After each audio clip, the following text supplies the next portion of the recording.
Salut mes amis, je suis heureuse de vous retrouver aujourd'hui et nous allons parler de la vidéo du rêve de la vague ou du tsunami.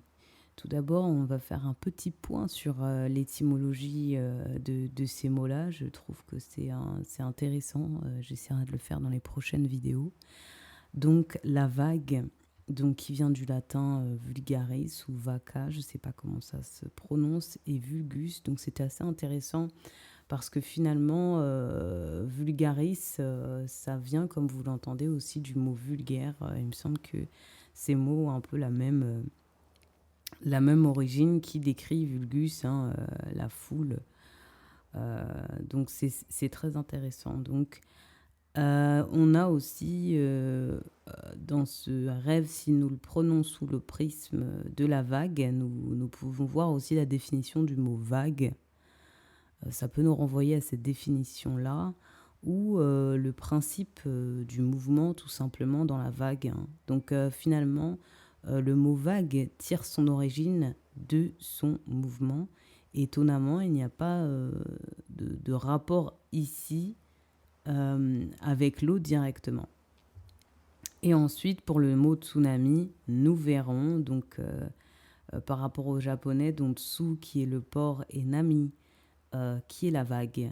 Donc, rêver d'une vague peut être interprété sous le signe d'un débordement émotionnel. Alors, il se peut que dans le rêve du rêveur, il peut prendre des événements extérieurs qui lui arrivent dans la vie comme une forme de débordement, quelque chose qui peut provoquer en lui une certaine anxiété. Il peut se sentir aussi assez intrigué, dans le sens où il peut se passer une concordance d'événements dans sa vie qu'il n'avait pas vraiment prévu. Une vague finalement vient toujours surprendre. Elle a quelque chose, surtout par sa taille, d'impressionnant. Et tout dépend encore une fois dans votre rêve où vous positionnez par rapport à cette vague. Est-ce que vous êtes dans l'eau à ce moment-là ou est-ce que vous êtes sur la rive? Donc tout va dépendre en fait le contexte du rêve et qu'est-ce qui s'y mêle. Par exemple, si vous rêvez que vous surfez sur une vague, ça n'aura pas du tout la même connotation qu'une personne qui se trouve dans l'eau et qui se prend une vague dans la tronche, pour rester poli. Donc voilà. Et donc il y a effectivement quand même l'élément de l'eau, je le rappelle, et je l'ai sans doute dit dans d'autres vidéos qui abordaient cet élément, que l'eau renvoie souvent à l'émotion, mais aussi au nettoyage et à la purification. Ici, nous avons en plus la vague, donc là, nous ne sommes pas dans l'eau normale, nous sommes quand même dans une eau salée avec beaucoup d'organismes qui la composent. Donc, l'eau en elle-même est tout un écosystème, hein, finalement. Donc, comment est-ce que le rêveur va réagir à tout cet écosystème? Nous pouvons aussi comprendre que les vagues sont aussi, il me semble, si je ne dis pas de bêtises, mais sont aussi un effet, hein, de notre système terrien avec la Lune, évidemment. Donc tout ça, c'est tout un remaniement finalement. Donc la vague n'est pas une vague comme ça par le plaisir. La vague est aussi orchestrée par toute une séquence de mouvements et d'autres éléments, d'autres objets qui l'accompagnent et en tout cas qui favorisent ce mouvement. Donc la vague est effectivement un mouvement accompagné, orchestré par quelque chose, hein, qui nous appartient ou non, finalement, nous pourrions nous dire. Donc ici, surtout que nous sommes toujours dans le domaine du rêve. Donc il peut être question ici pour le rêveur de toute une séquence de choses extérieures qui viendraient finalement nous remettre en question dans notre vie. Donc, et créer une forme de changement et de mouvement à l'intérieur de nous-mêmes. Donc voilà, donc je reviens, D'où est-ce que vous, en tant que rêveur, vous observez cette vague et voilà, êtes-vous pris à l'intérieur du mouvement de la vague? Donc, votre rapport à cette vague est très important. Vous voyez? Si vous arrivez à vous en sortir, si vous faites du surf dessus, etc., vous voyez bien que les connotations seront différentes. La vague aussi peut mettre en avant un appel ou un rappel de quelque chose, parce que la vague, vous voyez bien, dans son mouvement, il y a quelque chose de rond, vous voyez, d'enveloppant.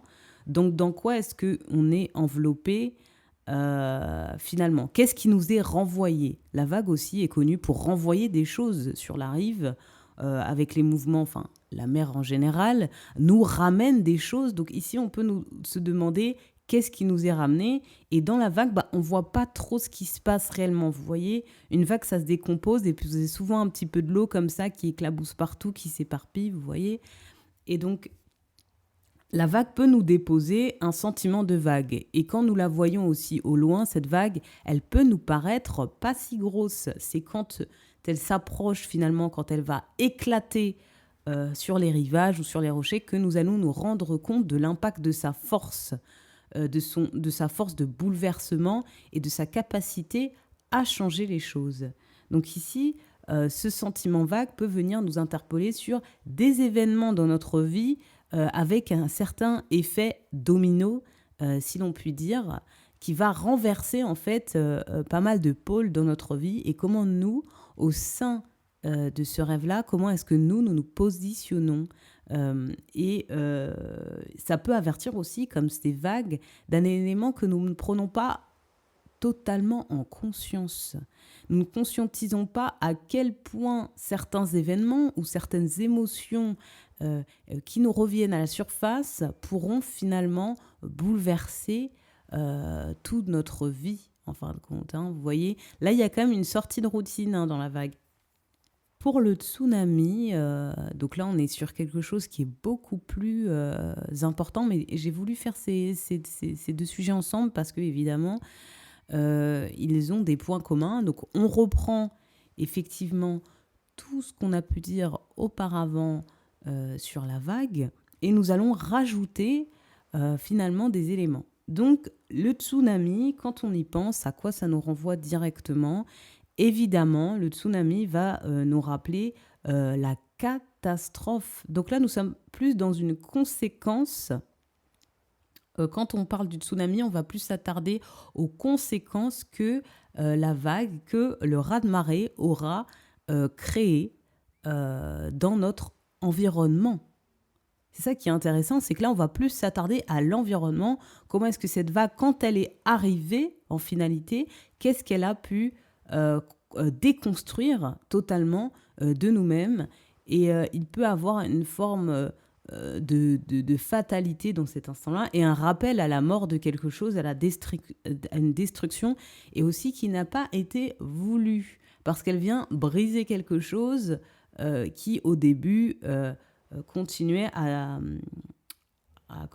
bercer notre quotidien. Donc, comme dans le japonais, nous avons beaucoup repris ce mot. Donc le tsu, donc je vous le rappelle, qui veut dire le port, et nami qui dit la vague. Donc il y a un rapport, en tout cas, il y a un lien entre ce port et cette vague. Comme je vous le disais tout à l'heure, cette conséquence, ce lien de cause à effet finalement, de cette vague qui bouge et du port. Le port, si on le rappelle, c'est quand même l'endroit où le vient s'ancrer. Ça qui est intéressant.